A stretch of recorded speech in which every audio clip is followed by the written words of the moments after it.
unit. That section is tipped off by the author, Michael Doherty, talking about singing to his newborn baby this, like, over and over again, the same songs. The west's awake, the foggy dew, the wind that shakes the barley, and even the Patriot game, which I tried to sing in that lullaby way Liam Clancy did. This is familiar to me because I also sing my children to sleep with Irish songs. I mostly use Irish rebel songs because they're a lot easier and I don't have the vocal cords that Mr. Doherty does. And these stories that we tell our children, this is another way of educating in addition to the public policy research type stuff we typically do here at AEI. And there are virtues and there are perils of this. And my story, quickly before we bring up the author here, is of one of the perils. It's my son, Charlie, was learning about World War II, and he turned to me and said, "Dad, I'm a little confused. Are the British and the Nazis the same thing?" And I had to say, "No, Charlie, what are you talking about? We were on the same side as the British in World War II." He said, "We were on the same side as the British?"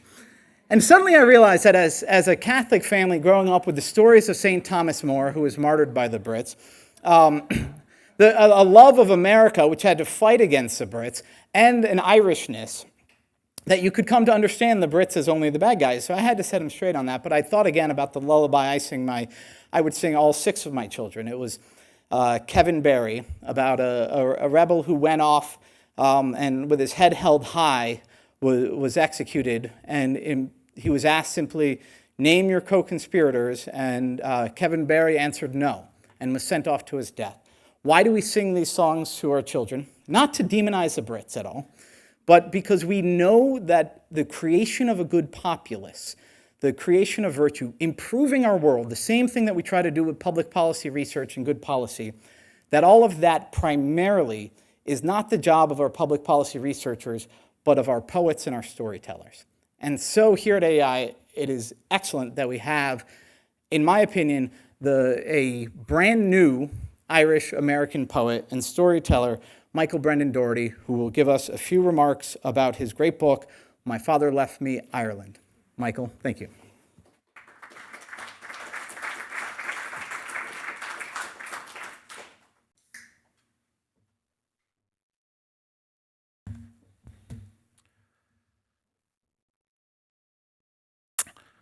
Tróna mai, is Misha Mihal Brendan Dougherty. A Vrennu National. I'm just kidding. I'm Michael Brendan Dougherty from National Review. So I've had trouble in the last week this book has come out. People ask me, what is this book? And it's hard to summarize sometimes in the 14 seconds before the commercial break interrupts you. So I'm going to quote, with absolutely no vanity in my heart at all, a couple of reviews of the book real quick, just to situate it. Yuval Levin calls it a timeless tale of familial longing. Andrew Sullivan, over at New York, called it a heartbreaking poem to maternal love and sacrifice.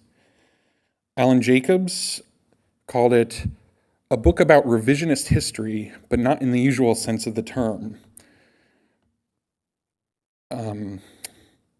It was also called by Ezra Klein, and I thought this one was really good, a moving lyrical memoir about fatherhood and identity, a stirring defense of nationalism, an attack on wonks, and a critique of some of the core assumptions of liberal modernity. It's also, I would say, fundamentally a romance book. So let me just set a scene here. I'm 6 years old, and I'm sitting in the back seat of a car. My mother and father are in the front seats. The morning before, we flew into Ireland, and as we were landing, I pretended to count the shades of green in the fields as we circled above the airport. I had to know if there were 40, like my school teacher said. But at this point, in the back of the car, we're looking out over the hood on a very deep gray sky, so gray that it's turning all the green grass blue. The wind's whipping around. This is possibly the oldest memory I can recall of being with my father, and one of the few I would make for several more years. My father's been talking about his job driving around Ireland and delivering books. This is long before the EU built roads and highways that allow you to drive through Ireland while missing everything that's beautiful and worthwhile about it. So driving was a long day's work. He's smiling and he's looking at my mother in a bubbly way, which was new to me. And it's as if he's trying to say to her, "Watch this." And that's when he turns to me and informs me of our noble blood, the blood I have through him. "Did you know, Michael, that you are descended from the high kings of Ulster? Did you know that? There are parts of the car's upholstery that are torn. There are parts of my father's sweater that are threadbare. I noticed my father examining my reaction. You see, the point was that the Irish blood, the Irish royal blood, had got us nothing impressive at all, except it was still a boast over the whole earth. My mother let her heart sickness over this man drive her crazy in a way. Her parents listened to Irish lullabies like Tu Larula, which was composed in Detroit. But she started to think of herself as Irish, and her son as Irish. She started studying the language, taking me to these weekends in rural New York where you were forbidden from speaking the Berla. She started singing the songs and teaching me a little bit of the history through them. And the history that I learned as a child was straightforward and heroic. A people coming out of captivity. Colonization on one side and misrule on the other. Irish people launched rebellions as Catholic Confederates against Protestant usurpers, as United Irishmen against the misrule of Westminster, as poor white boy tenants against their wicked landlords, as Young Ireland's Republicans against the power of the English monarchy, as Fenian nationalists against British imperialism, and finally, as the Irish nation itself, pitted against those who had attempted to rob them of their culture, their history, and their self-understanding. So it was rebellion itself that made you Irish. But what did I have to rebel against? I got tired of this view of Ireland as a teenager. That phrase, "a people coming out of captivity," was a kind of joke from historian Roy Foster about the accepted view of Irish history that he and his confreres set out to destroy. And so the leaders of Ireland's most heroic rebellion, the Easter Rising, were fit into a counter-narrative. The national liberation promised by the Rising became a kind of perverse joke. It was the moment an unelected body of radicals short-circuited the democratic process, and instead of home rule, the Irish are sent by this perfidious cult into the Anglo-Irish War. The very exacting idealism of the Rising becomes the cause of Irish Civil War. The Irish lose decent English-built institutions and have to turn toward a church that is corrupt and cronyist. And in an odd twist, this counter-narrative echoed the racial and religious bigotry of Ulster's hardcore unionists. You see, the conclusion was obvious that the Irish Catholics, because of their Irishness and Catholicism, were unfit for self-rule. That was the view of Ireland's professional caste in the 1990s. And increasingly then, it was my view too. Because what was Ireland but this belching superstore along the Atlantic, sending me Riverdance, sending me Frank McCourt's Angela's Ashes, and 100 other weepy, ugly, disgusting cultural products coming out of the Celtic Tiger.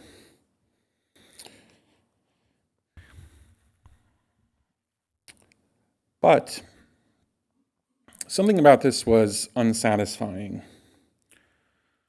And I realized that the education I got, the one that taught me to despise these things, was an education that wasn't really preparing me for anything about manhood. It wasn't preparing me for,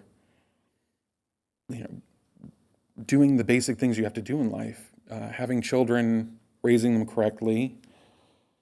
And eventually I did marry, and I found, as my mother did when a child was coming to me, I suddenly was falling in love with Ireland again. So I looked back at these men like Patrick Pearse, in a different way. Pearse was, if you don't know, the son of an English stonecutter and an Irish mother. He did a little career in the law at the beginning of the 20th century before turning his mind to education. He founded St. Enda's School, and it was kind of experimental secondary school education for boys. It was a nationalist spectacle. The boys put on plays. He taught them in Irish. It was an Irish medium education. He taught them Irish sport, particularly hurling. He denounced the education system the English had set up in Ireland as a murder machine. And he was writing about it. He compared it to the separate education system that was set up for slaves in antiquity. He wrote, "To the children of the free were taught all noble and goodly things which would tend to make them strong and proud and valiant. From the children of the slaves all such dangerous knowledge was hidden. They were taught not to be strong and proud and valiant, but to be sleek, to be obsequious, to be dexterous. The object was not to make them good men, but to make them good slaves." And so in Ireland. Sleek, obsequious, and dexterous. I remember reading these words with my sleeping newborn infant daughter in my lap and thinking, this is Harvard and Yale and every prep school and every product of those prep schools I've ever met in this trade of journalism and in Washington, D.C. The idea of becoming strong and proud and valiant was something I was taught in school to laugh at. I wasn't taught that directly. I was taught that by implication. And so I had to confront this man, Pearse. Pearse was a home ruler. He was a moderate like everyone else and a Democrat in 1910, 1912 when home rule was first passed. But as he saw it undermined and subverted anti-democratically, he joined with the hardcore nationalists, as many others did. And he wrote this essay, Ghosts, which has been formative in Irish history ever since, both for good and ill. Ismag darí go hulk agus bhíos bucht in é, says the Irish proverb. Woe to him that doeth evil and is poor after it. The men who have led Ireland for 25 years have done evil, and they are bankrupt. They are bankrupt in policy, bankrupt in credit, bankrupt now even in words. They have nothing to propose Ireland, no way of wisdom, no counsel of courage. When they speak only untruth and blasphemy. Their utterances are no longer the utterances of men, they are the mumblings and gibberings of lost souls. They have built upon an untruth. They've conceived of nationality as a material thing, whereas it is a spiritual thing. They've made the same mistake a man would make if he were to forget that he has an immortal soul. They have not recognized in their people the image and likeness of God. Hence, the nation to them is not a holy thing, inviolate and inviolable, a thing a man dare not sell or dishonor on pain of eternal perdition. They have thought of nationality as a thing to be negotiated about, as a man negotiates about a tariff or about a trade route, rather than as an immediate jewel to be preserved against all peril, a thing so sacred that it may not be brought into the marketplaces at all, or spoken of where men traffic.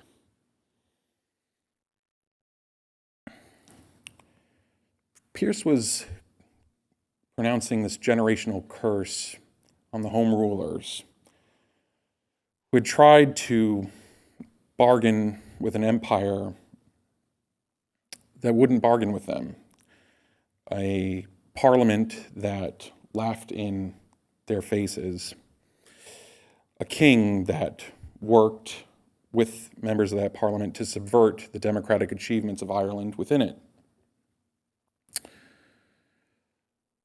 My use of this essay in this book was brought up to me the other day on Irish radio. The host of the radio show said, well, the essay is against compromise and it's disdainful of democracy. Its extremist demands have echoed uncomfortably in Irish history ever since, inspiring tiny cadres of the men of violence to take things into their own hands. In fact, Pearse wasn't totally disdainful of democracy. It was only on this one point, whether the nation was a holy thing to be preserved against all peril, whether people would recognize the image of likeness of God and its life. The radio host was correct about my intentions with that passage and with this book. I have borrowed Pearse's generational curse. I too believe in Ireland today, life bearing the image and likeness of God has been denied and transgressed, and that this crime goes down with the blessing of democracy does not lessen the guilt, but increases the shame.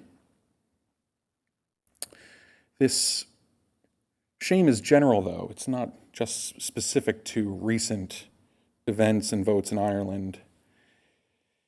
It's a shame of a whole generation that believed by liberating itself from the taboos and prejudices of a previous age, it would find real freedom. And what they found instead was that they were liberated from responsibility and from care from their own children. And fatherlessness is now common in America. It's becoming common in Ireland. So this book is an odd book. The joy of my life was discovering in my child that I suddenly, faced with this daughter, was doing the same crazy things my mother did. When we tend to think of parentage as a way of extending ourselves in the future, when we think of it biologically. But I noticed in this book that it actually works the reverse way, that my child sent me back to my parents, that my child would give me looks that I would recognize as my mother's looks or my father's, that the needs my child had impressed upon me the duty to go to my parents and ask them what to do.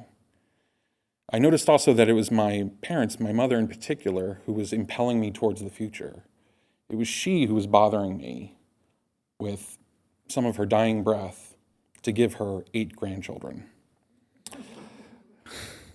I've only gotten 3 so far. We're working on it.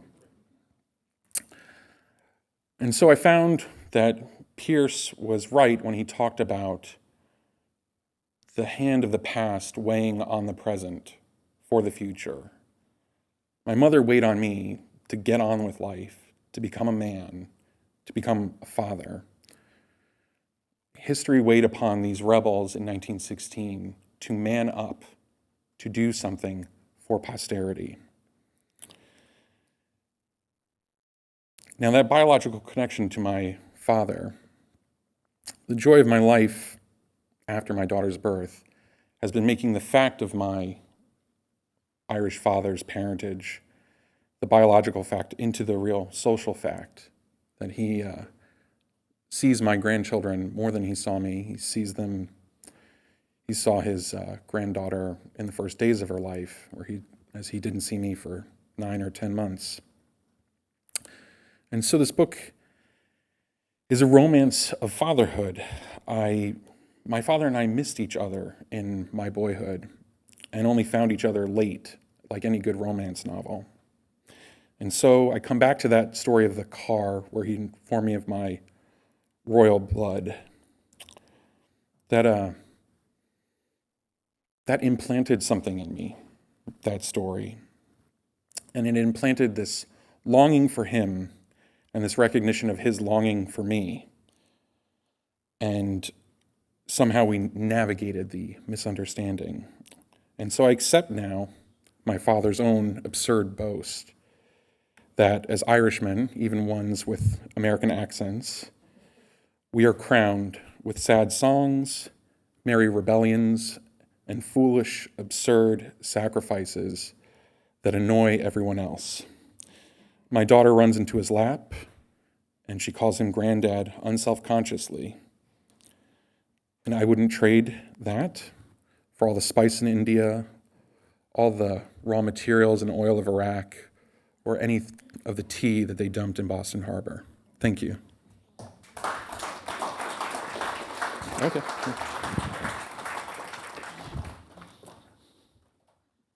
Thank you, Michael, and we're welcoming to the stage our respondent, Chris Caldwell.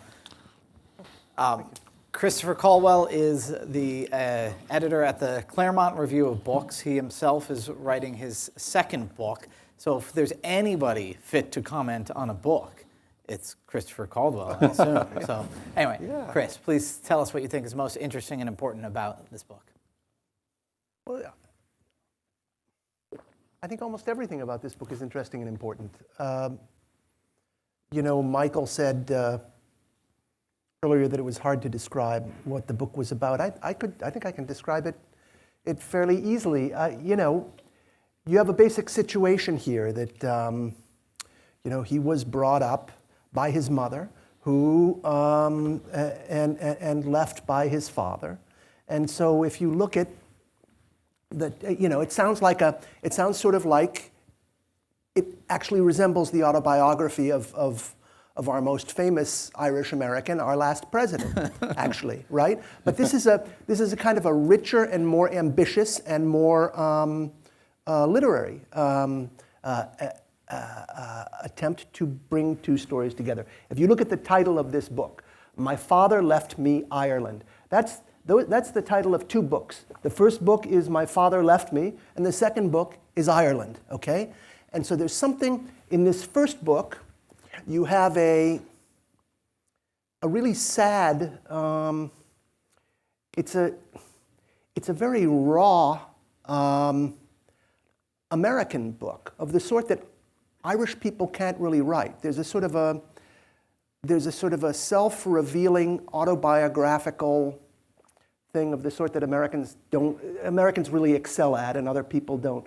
Could I read something Please from this book? Do you mind having someone read? No. I want everyone to read it. It's on sale. I'd like to read you. I'd like to read you a passage, which is it's a perfect description, I think, of something that a lot of children of divorce will kind of share. I sat in my grandmother's rocking chair, dressed in the uniform of my Catholic school, gray slacks, a white dress shirt, and a maroon tartan tie. I stared down at my black shoes and across an expanse of blue carpet to you, that's his father whom he's addressing, in the seat across from me. And you told me news. Your wife was pregnant. Your wife? I had let myself forget. And so you were having a child soon. I was going to be a brother, technically half of one. How was I a brother to someone who's not my mother's child? What did it mean to be a big brother to someone 3,000 miles away? Was I going to be to them what Dara was to me, a name placed on a relative I'd never see? Being a child, I could not even ask these questions. The one skill I had to deploy when talking to adults was intuiting the exact response they wanted to solicit from me and giving it fully. But the strategy was failing in that moment. What did you want from me? What did my mother want? I was falling silent. I was crying. You had to get into the car and go. Neither of us got to see how hard this was on the other.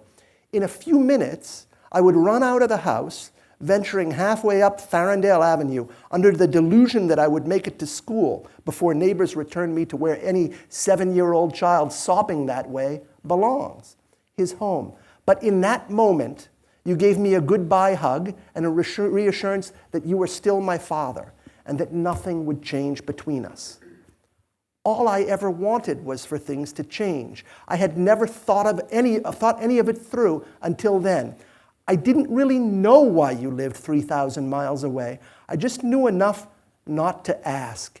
But this announcement revealed to me the secret hope in my heart.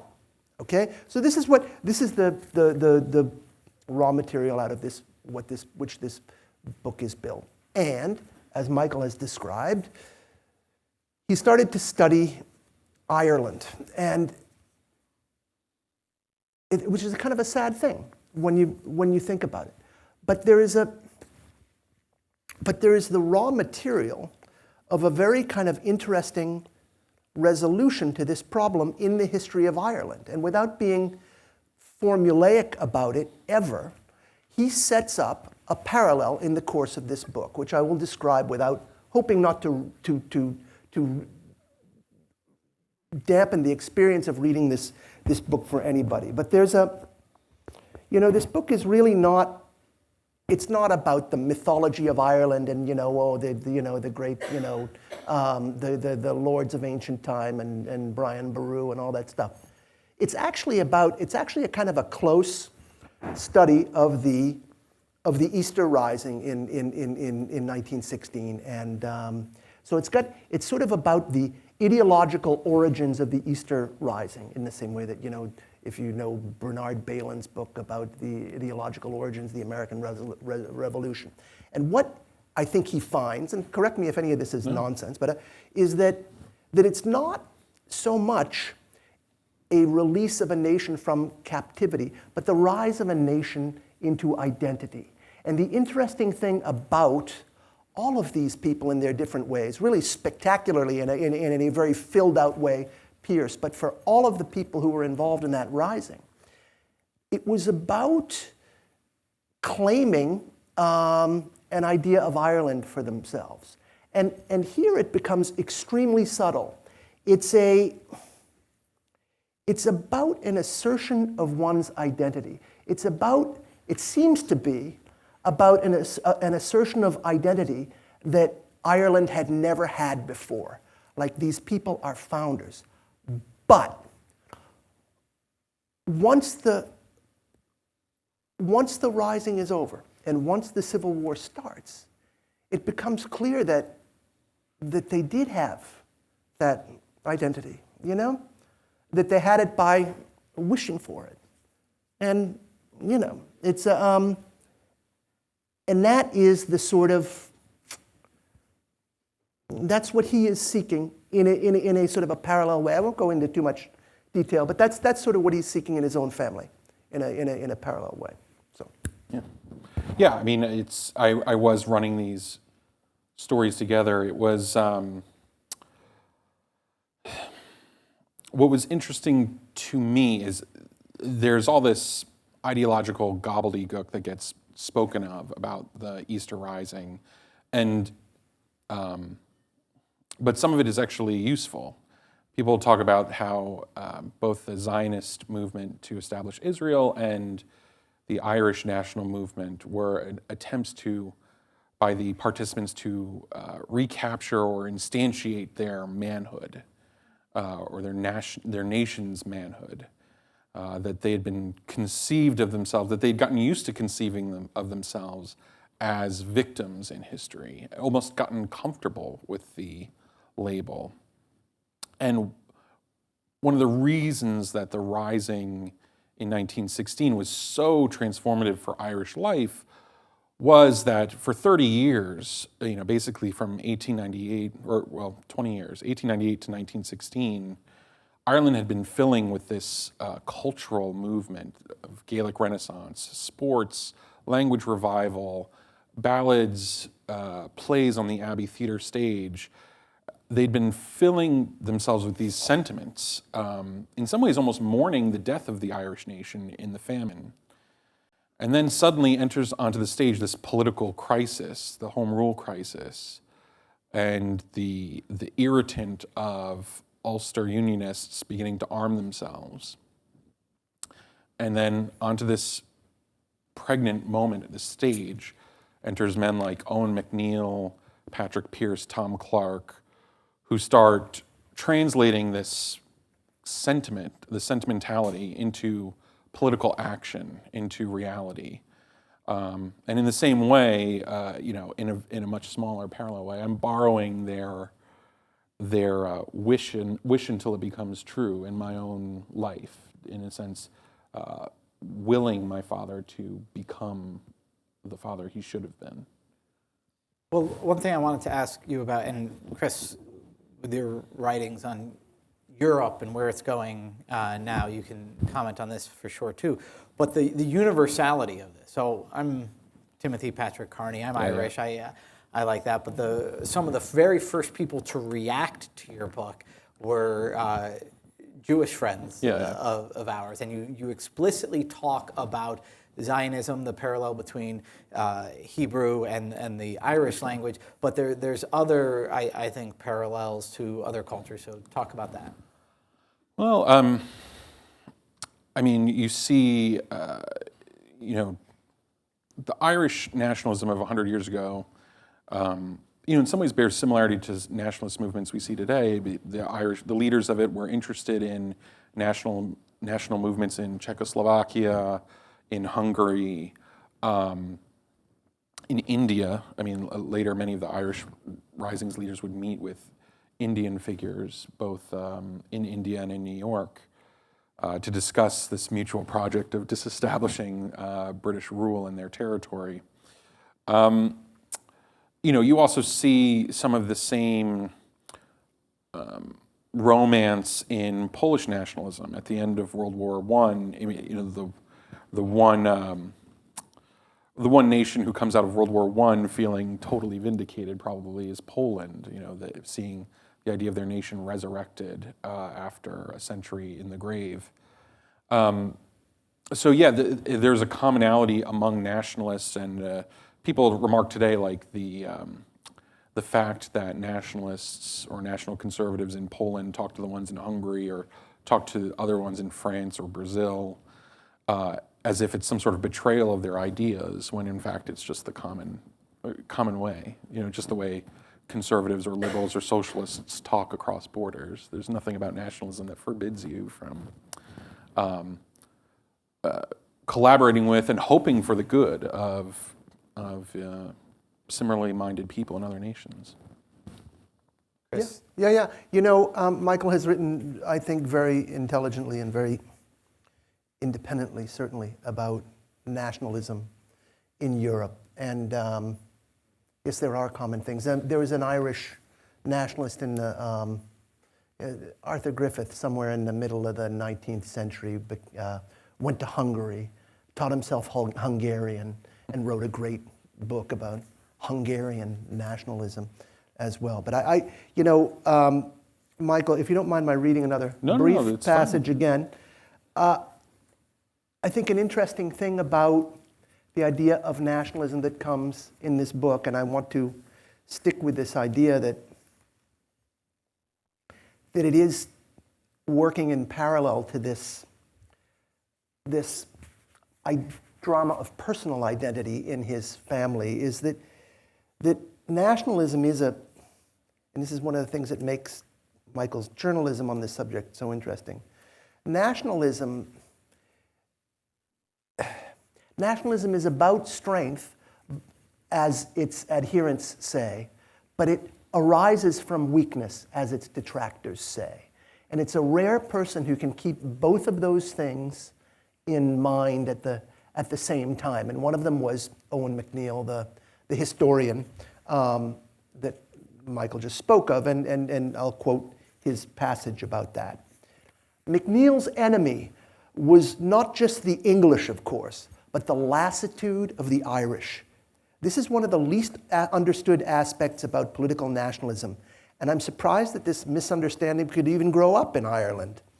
Nationalism usually does not spring from the meat-headed conviction that one's nation is best in every way, but from something like a panicked realization that nobody in authority or around you is taking the nation seriously, that everyone is engaged in some private enterprise while the common inheritance is being threatened or robbed.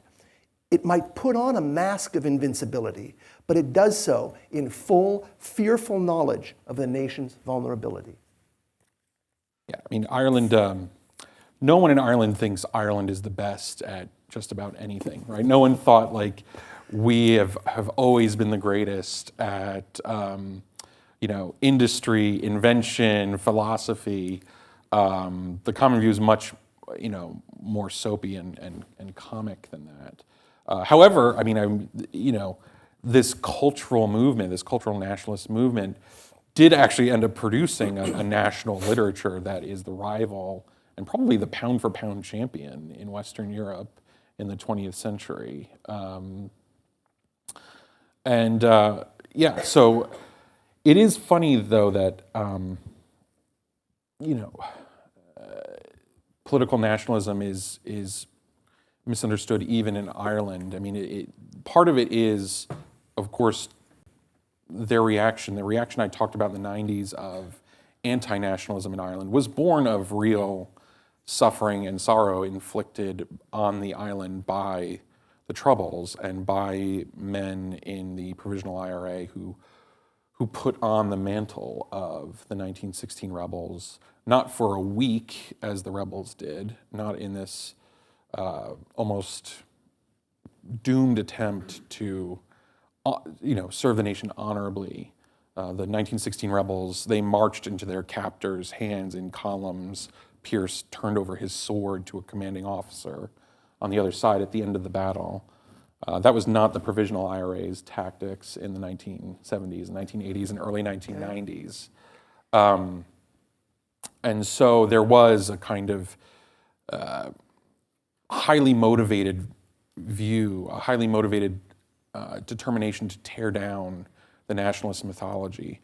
And in fact, the idea of this motivated revisionist history is still with Ireland. I mean, in 2016, as Ireland was celebrating the centenaries of these events, I was watching and singing these songs to my infant daughter while these events are going on. And RTE, the national broadcaster, put together its most expensive production, a drama about the rebellion. And in it, Patrick Pearse is portrayed, I mean, quite literally, by a Danish filmmaker, as a religious fanatic on par with the Islamic State. Completely insensible, bloodthirsty, even for the blood of children.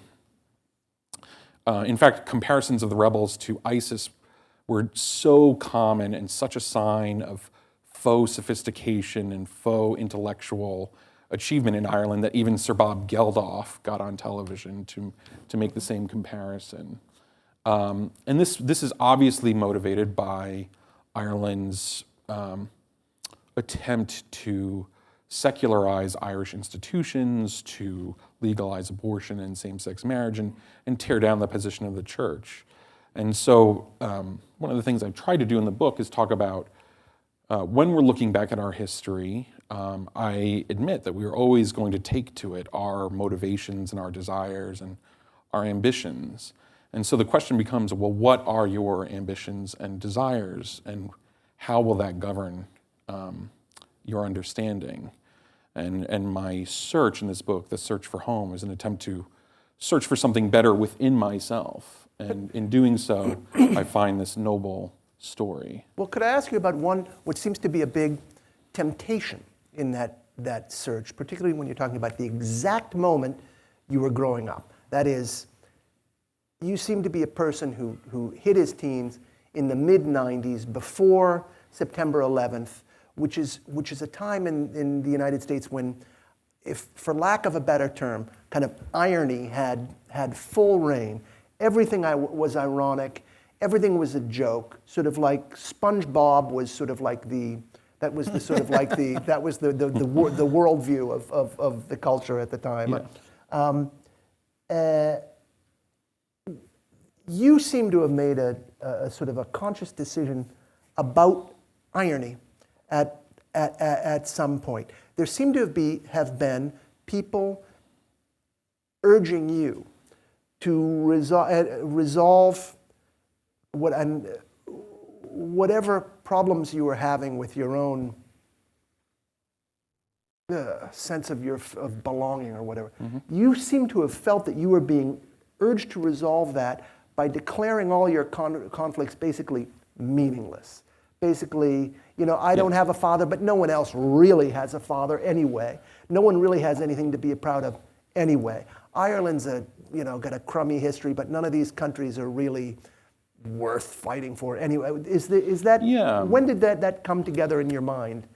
And do I have that right? Well, I mean, it's something I understood more and more in retrospect, that in a sense the formation I was given culturally, right? So, the book is also about how the culture raises children as well, right? The culture, a home sits within this larger complex, the homeland or a culture, and that has its influence on children.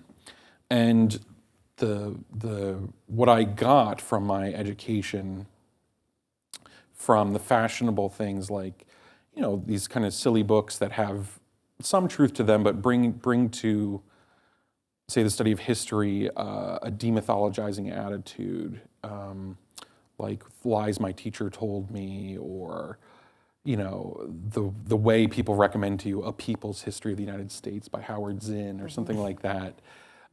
Which all of them have completely read cover to cover. Yeah, they've all read it. But the attitude I discovered over time, I mean, it wasn't obvious to me when I was a teenager, because I was a callow teenager, was that this was dissolving any sense of duty, right? And it was, in a sense, I was being thrown back on myself by the culture. Yes. And instead of the culture and my family, and my mother and teachers would have been a party to this in some ways, they were afraid of exercising authority over me, of telling me what I ought to like, what I ought to love.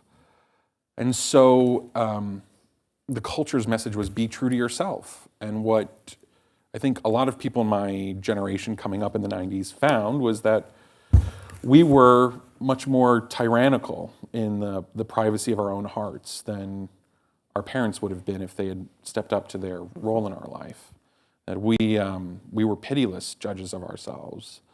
If you don't know if you don't know what's virtuous, then every defect, even the ones that don't matter to you, your looks, your intelligence, all of it becomes reasons to abominate yourself and feel alienated.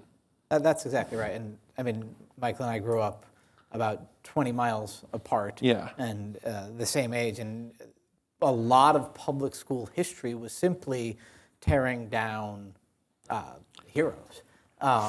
And so when I started to listen to the lyrics, especially of sort of Irish rebel songs, or I mean, the song that appears again and again here of Foggy Dew, these men who fought a battle where literally they took over a post office. So this is the Easter Rising in 1916.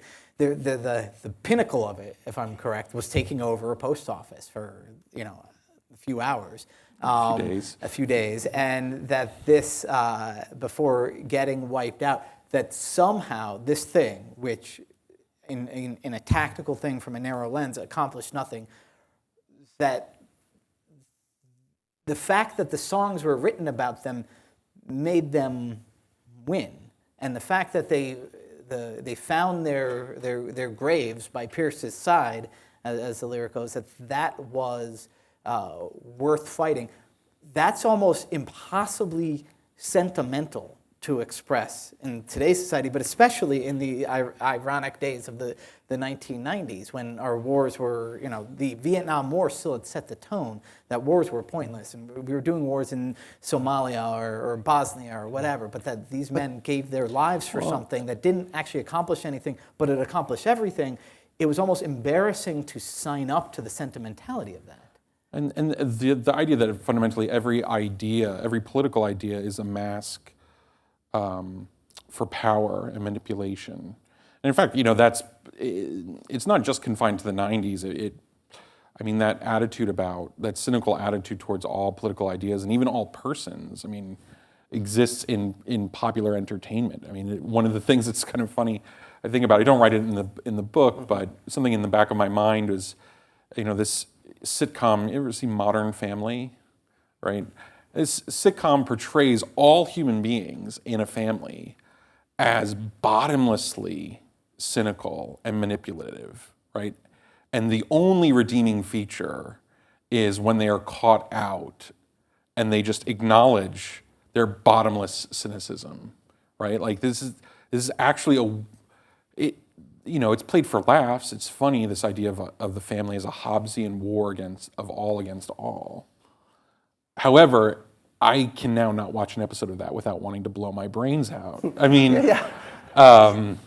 don't think the irony is confined to the 90s. And the only reason I mention the 90s is that it's when you were being formed and you were asking these questions most forcefully, and because I think that 9/11 actually brought the shadow of reality over irony and put an end to irony as a sort of a pure Weltanschauung, or if you want to call it that. But I think an interesting aspect of this book, on both the personal memoir type level and on the political philosophy type level, is a kind of a sort of a parallax of time, of sort of like being caught out of time, which I think is very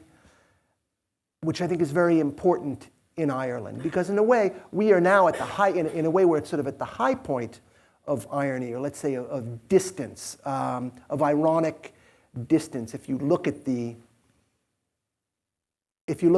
Brexit in England now, I mean, I think that the key way that Brexit has been derailed is through the issue of the Irish border.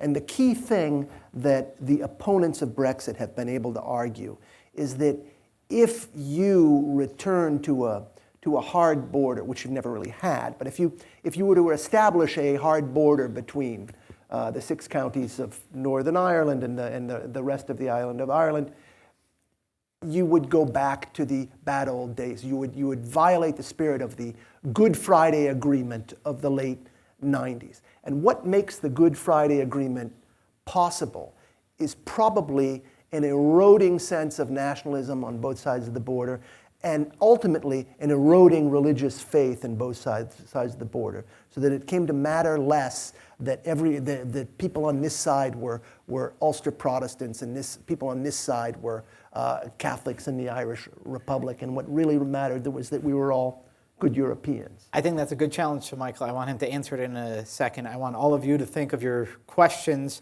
for the rest of this. So think up your questions, put your hand up when you have them. But isn't that, like, if you love peace, shouldn't the erosion of the nationalism and the erosion of the stubborn Catholicism and Protestantism be a good thing? That's certainly what you would find if you asked around at the average pub around Dublin right now. Yes, you would. The problem in Northern Ireland is, they refer to themselves as communities, right? A unionist community and a nationalist community that have dueling national loyalties. I'm not sure I agree with Christopher that the identities have receded terribly in Northern Ireland. I'm not saying they have. I'm saying that's the argument. That's right. Uh-huh. That is the argument. I would say they probably have. The identities still matter. The attempt at the Good Friday Agreement was to make the political implications of them less obvious and less humiliating. Although there are questions, right? I mean, so the police service of Northern Ireland, rather than the Royal Ulster Constabulary, there are no crowns that are worn on the police officers' uniforms. There are little gestures that are attempts to almost provide the illusion of that you're not living in a country that at all that has symbols that the public or the state requires you to acknowledge, that all the symbols have been reduced into the private sphere as well. Even national identity, it becomes now almost in Northern Ireland a private concern. And yet it still festers. It is undealt with. I mean, we saw a week ago a dissident Republican group claim to be engaging the enemy, by which they mean the police, and killing in the process a journalist. My fear is that the attempt to erase national identity in the West is, one, doomed. But if it were successful, it would be a calamity on the grounds that anti-nationalists would recognize, because national loyalty enables people, when national loyalty is shared, when you're not in these disputed borderlands in Northern Ireland or in eastern Ukraine, National loyalty allows Protestants and Catholics in the Republic of Ireland to live together peacefully, share the laws and territory of their land, live together, and bind their imaginations and sympathies to each other. Just as national loyalty allows me to argue with Ezra Klein one day over the telephone on a podcast about the deepest issues of politics, and yet would enable our sons and daughters, our sons to die for each other in a time of stress or war. But if we tore national loyalties down entirely in order to eliminate nationalism, what you would get is blood, tribe, and creed becoming the objects that motivate us in war and prevent peace on a shared territory. Could I just ask what you think of the regime that came out of the 1916 Easter Rising? Because if revolution is not going to be just self-actualization, there has to be some accountability to history somewhere. Now, it looked, I think, for much of the 20th century, right up into maybe even the 1980s, like Ireland had made an extraordinary bargain. It was probably less prosperous than it would have been as a sort of a dependent part of the British Empire, but it was free, it was independent, and it had created a kind of extraordinary thing, which is a not quite capitalist economy, the only sort of kind of non-capitalist economy that was not communist. I mean, it was really was really an extraordinary kind of society.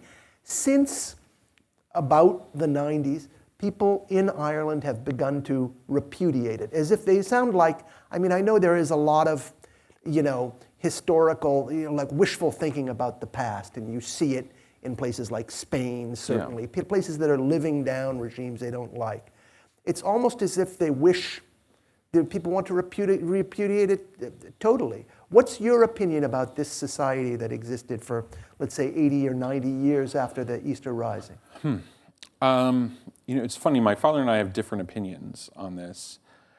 He lived in that world, and I talk about in the book how when he recalls the Ireland of his childhood, where he grew up in Donecarney, this kind of housing development in Dublin for, I would say the upper poor, for lack of a better class term.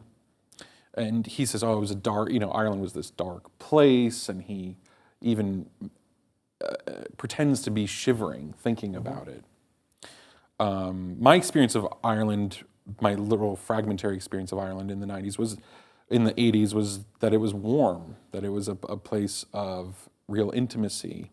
I mean, Ireland had this unique experience where the land reforms that were accomplished in the late 19th century sort of recreated a peasant economy in a place that had never, when you exclude Ulster, the 6 counties, from the rest of the island, you have a country that didn't experience industrialization. And so you have a re-peasanted economy and the Catholic conservatism that goes along with it. Then they never industrialize totally and make the transition in the 90s to this service financial economy. And it gives the place a unique character where it doesn't have, as you have in Belfast or you have in Detroit or Liverpool or so many other places, a deindustrialized working class. So it does provide a different flavor to Irish society. One of the things that discredited this state, of course, was the experience of emigration in the 1950s especially, but again, another wave in the 1980s. The whole idea, right, and one of the whole ideas was if we're going to establish our own Irish state, obviously the problem of emigration should end if we're governing ourselves, right? We can't blame it on the British. But it doesn't end. Now, I would blame it on the British in some ways. The post-war British economy, which was Ireland's greatest trading partner, its crucial trading partner, goes into total depression and near collapse in the post-war era. And this is devastating to Ireland. It's not I'd say only later. I would say only in the 70s, really, did it really go down the tubes. I think there was a lot of rebuilding in England up until the 70s. The post-war socialist economy was not great for Ireland because it sends the British inward and looking for resources within, and also imposes quotas and that affect Irish exports. And so Ireland exports people instead to do the rebuilding in many cases. De Valera's speech to Ireland that we dreamed of, in which he outlines this idea of frugal comfort, it was a whipping boy in the 1990s, right? I mean, it was, and in fact, the speech was misquoted frequently. It was, Is that the one where he talks about a superior standard of living? We have a...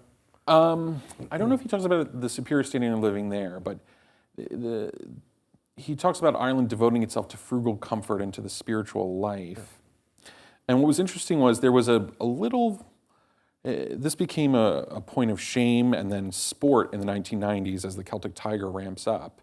But when Ireland goes bust in 2008, suddenly you see historians, some of the eminent Irish historians, Dermot Ferriter, Charles Townshend, and others, reviving this speech and wondering if there wasn't some wisdom in it for a small country.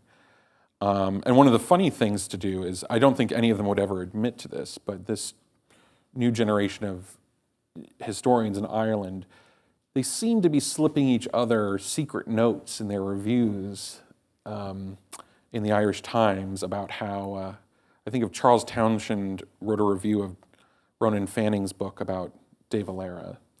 And he said at the very end of the review, De Valera's Ireland was not as grim as the current orthodoxies have it. And he just lets that line escape.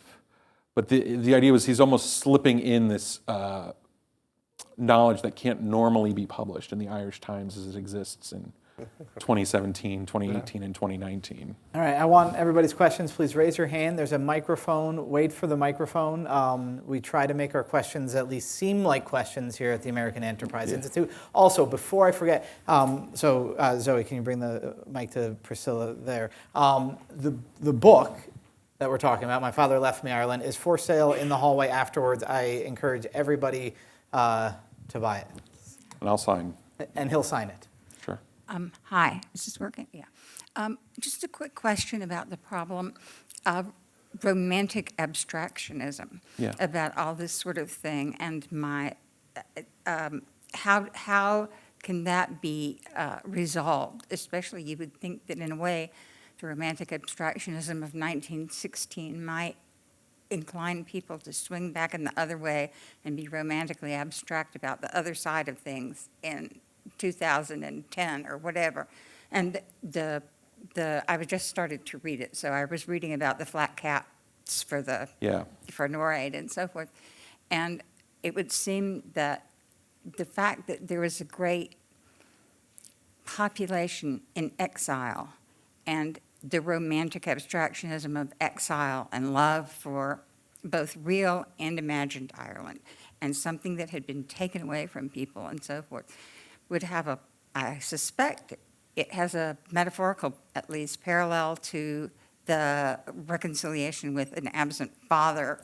And so forth. So. Yeah, I mean, Ireland, in a way,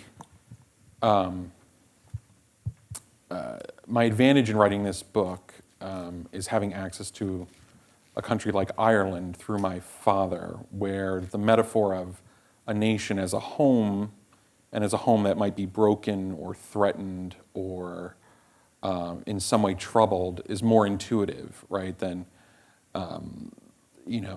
My Father Left Me America, in a post-90s world where America seems like an unchallengeable hegemon that creates reality and inflicts history around the world while experiencing rather little of it itself. it wouldn't work. Like I couldn't write "My Father Left Me America" and have people understand that parallel. My father left me Westchester County. Yeah, exactly. It would not. That would not work. I do want to speak to something though. The book is also written in full knowledge that there's a kind of long history in literature of the bad Irish dad, the drunkard, the failure, the dad from Angela's Ashes. And I did try to subvert that a little bit. And also subvert a little bit, Ireland has a funny attitude to its diaspora, and even to its diaspora not only in Northern Ireland, but especially to America, where many Irish people don't know much about Northern Ireland. They don't understand the realities there. They're insulated from it. And Dublin is in some ways grown closer to London than to Belfast. Actually, Belfast, I would say, is further away from both London and Dublin than Dublin and London are to each other culturally. And then, the Irish attitude towards Irish America is one of full stinking derision. I mean, they don't particularly. They hate the idea that Yanks are claiming to be Irish and putting up all this plastic green junk, which was a feature of my childhood that I now weirdly treasure in retrospect. So before the next question, I was just recalling, I was somewhere on the west coast of Ireland and encountered sort of this ironic, oh, your name's Timothy Patrick Carney, I bet you got some Irish in you, you're visiting your family. I said, I don't know, I mean, I don't know if I'm going to make it there. They said, where's your family from? I said, County Roscommon. And the guy goes, oh, I wouldn't go admitting that. Yeah. I said, why, what's wrong? He says, oh, it's like that. Elbows the guy next to him. Seamus, what's the place in America that's like Roscommon? He goes, you mean West Virginia? Yeah. You wouldn't say it was from West Virginia. Just say Galway. Plenty of fine Carney folk in Galway. And so it was sort of this appreciative derision is how I would say my Irishness was greeted in the small towns on the West Coast. And the cover there is the town of Dingle. There's a guy in a pub in Dingle, and I'm sure he's still there, and he's 140 years old, who is professionally a storyteller to American tourists. He just sits there, and nobody's around him. So you can't help but go and sit next to him, ask him a story, buy him drinks and food. He doesn't ever need anything but stories he's completely invented about growing up in Dingle. So again, I think appreciative derision was my experience. Anyway, questions, please. Hi, my name's Christian Orr. It's Scots-Irish names you probably gathered. I like to think of that as the best of both worlds, both Alba Gubroth and Erin Gabrag. Or to quote my taxi driver who picked me up from to get his factory in Dublin, oh, you're Scots-Irish. That means half of you wants to get drunk, the other half he doesn't want to pay for it. And I hasten to add that in spite of my dad's Presbyterian upbringing, I still ended up Catholic thanks to my Catholic mother, God rest her soul. But anyways, I guess the question goes to both Michael and Tim. On the subject of Irish rebel songs, what is your take on the Wolf Tones, or for that matter, the solo songs of Derek Warfield? Are you fans of their music, and do you think their political message still relevant to this day? Do the Wolf Tones songs still resonate with the Irish populace, or are they just kind of stuck in the past? What's your thoughts on those guys? I think the Wolf Tones, I mean, people have a variety of opinions in Ireland, right? I mean, I talk about, and for effect, I exaggerate a little bit the self-hatred or self-abasement or shame about Irish nationalism in the 1990s. But if you end up in, Irish people, like everyone else, have political disagreements and factionalism, and I can end up in one, this is Tom Friedman-esque, but in one cab, one person will curse the Sinn Féin and Gerry Adams, and then another one will find out I know anything about Patrick Pearse, and then he'll divert the trip to all the sites in Dublin that the Ulster Volunteer Force bombed, and who came out of the pub bleeding, and what their cousins were like, and all that. So some people like the Wolf Tones. I'm not the biggest fan, but. And there's interesting overlap. So I was brought up mostly on the Clancy brothers, which stay on the safe side of these things. So the overlap of the Wolf Tones and the Clancy brothers is like men behind the wire. So this is the most IRA song that perhaps the Clancy brothers sing. But if you go further down, if you end up late enough at night in towns like Ballybunion at the right bar, I learned songs I never knew existed. I thought I knew all the Irish rebel songs until I was there late enough, and just learning the ins and outs of Bobby Sands and that sort of stuff. And again, it had to be a small enough town, enough to drink, and you got deep enough into the weeds of this. And what we got in America from the Clancy brothers, I don't want to say sanitized, but it was a little bit sanitized. They picked the easiest fights to justify for mass market appeal in a very good neoliberal way to maximize profits while not irritating anybody. Yeah. So, yes. Sorry, the microphone's on its way. My question is on the modern IRA that came back. It seems to me that the nationalists are getting blamed, but they all seem to be Marxist to me. I mean, they're all Marxist internationalists, and I wonder within Ireland or within the nationalist movement, how it seems we get blamed for what is an internationalist movement there, and how is it seen today in Ireland? Because I don't even know who these new guys are. Yeah, so Give a little bit of history. In 1916, there were, Connolly, these guys were socialists. They were right. Marxists. There were in 1916 the Irish Volunteers, led by Owen McNeill and taken over by Tom Clark and Patrick Pearse and the Irish Republican Brotherhood, and they were joined by James Connolly's Citizen Army, which was a socialist force. Now, was that inherently internationalist in the way that Marx? No. Connolly talked about how he would be abominated by his fellow socialists for being a committed Irish nationalist and for seeking Ireland's freedom and independence first. The modern IRA, the modern provisional IRA and Sinn Féin grew out of a split with a far left-wing communist-dominated IRA in the 50s and early 60s. McGuinness and Gerry Adams harkened back to a more traditional Catholic nationalist idea for the IRA and for Sinn Féin at first, but Moscow was very interested in their grouping and forming because they were actually shooting at the British, whereas the Stickies, the hardline communists, were just infiltrating Irish media, and seemed more like a debating society.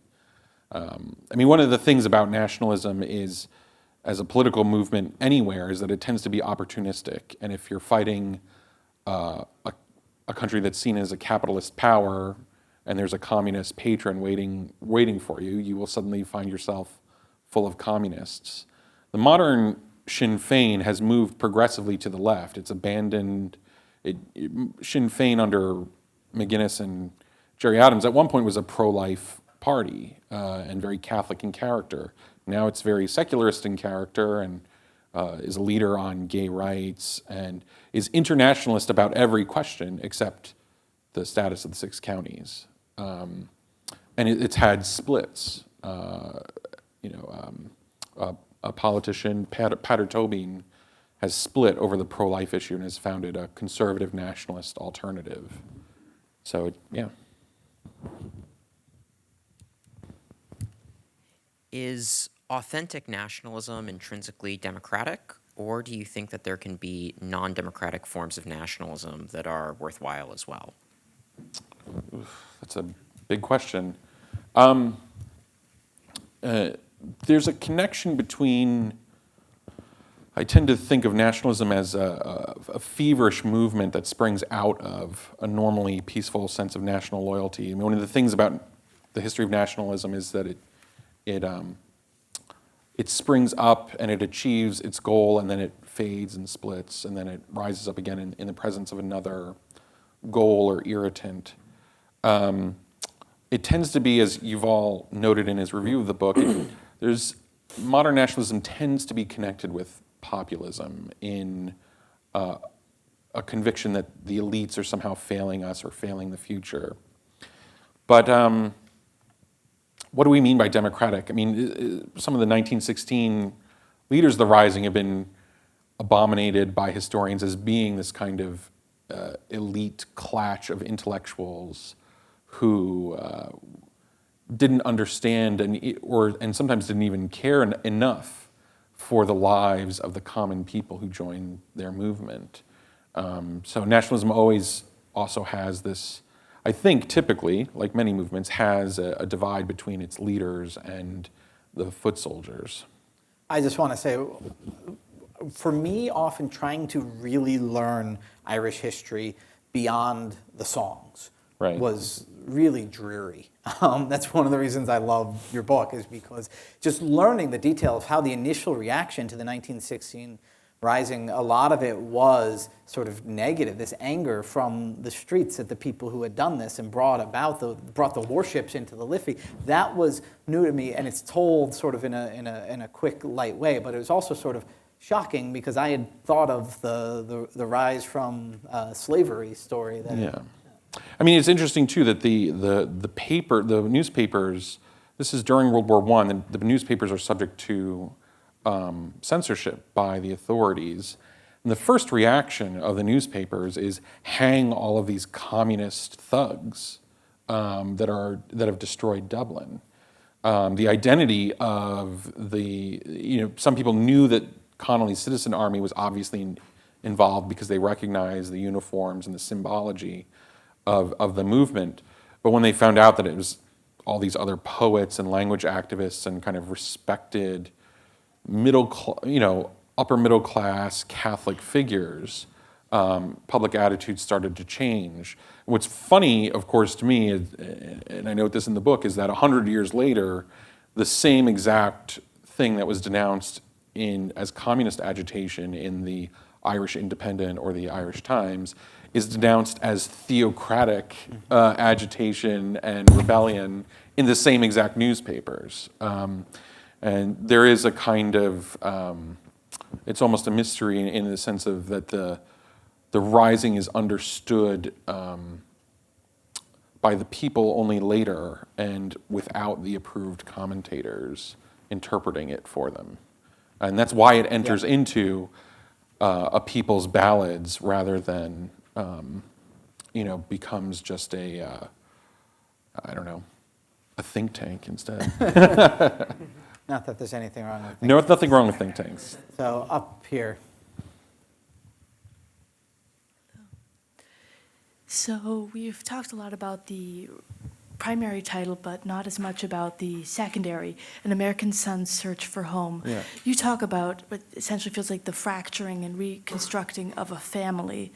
And in your book, Mr. Carney, that also this year, you talk about the fracturing and hopefully the reconstruction of civil institutions in the United States. How much parallel do you see in each other's books and each other's thinking in this? I'll start with this. When I was reading the beginning of Michael's book, one of the first things that occurred to me was the parallel.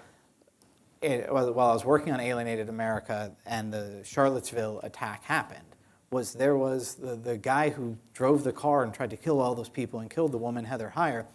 He grew up in a couple different places without a father.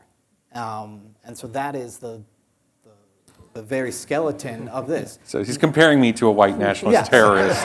Just want to make that clear. Yes.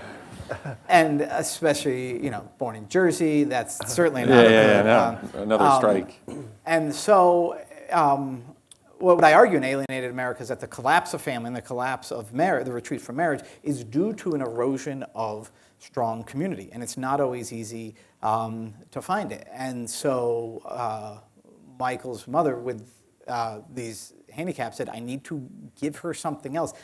American society today, especially sort of suburban New Jersey and New York, doesn't necessarily provide the infrastructure to build a family in the way that some places do. So, 30 years before, the right neighborhood in Philly, you're born to a single mother, you're right there, you're in St. Laurentius Parish, and things are taken care of. It's not as easy in the 1980s. So she gives him Ireland. Yeah, she makes you. Well, and attaches Irish. me to other civic institutions, right? Like Dalty na Gaeilge, which is an American Irish language activist group, and yeah, so there is that. You know, I thought the books were parallel in that you looked at the institutions of civil society, and I was looking more closely at these relationships in the home, right? And in a sense, I joke to people that your book was a meditation on Burke's Little Platoons, and mine was on his idea of society as this contract between the living, the dead, and the unborn. You know, the experience of fatherlessness that I write about in the book, I write about it as something that, in a sense, primes you for this skepticism that was fed to me generously in the 90s about authorities, about institutions, about their real purpose. Because the primal fact of your life is that someone that supposedly owed you his time, his attention, his care and affection, felt free to absent himself in some fundamental way. And it's my belief that, and I try to narrate this through this experience, that my children reconnected me to my father, to my deceased mother, and to this national tradition. And so it does so in a very vivid way in my particular case, given the circumstances I was born into. But I think that it's true on a general level for society, that societies with lots of children are more humble before the past and more active and are forced to make these character-building sacrifices for the future. And I think that both books are a condemnation of a lot of the modern project that, you know, a lot of elites and a lot of people on left and right sign up for, which is sort of moving us away from the particularities of the prejudices of the past and towards something more general and universal. And I talk about sort of, I use the word deracination, you use the word disinherited, I think, in the introduction, that we don't need these roots, that these roots make us stuck. The inability to see the difference between stuckness and rootedness, I think, is a very big modern problem of a lot of policy wonks. And sometimes we hear people saying, oh, well, what we need to do in the modern economy is just get people to give up on their hometown and move off to someplace else. And sometimes that's right. And I think that but the idea that that's always right is the same project as the idea that we need to move beyond, become more secular and mature. We need to move beyond the things that are dividing us. But the things that are dividing us are often the things that make us belong to something. If I belong to an us, that posits a them. So if you remove the things that are dividing us, you're removing our ability to belong to anything on a human level.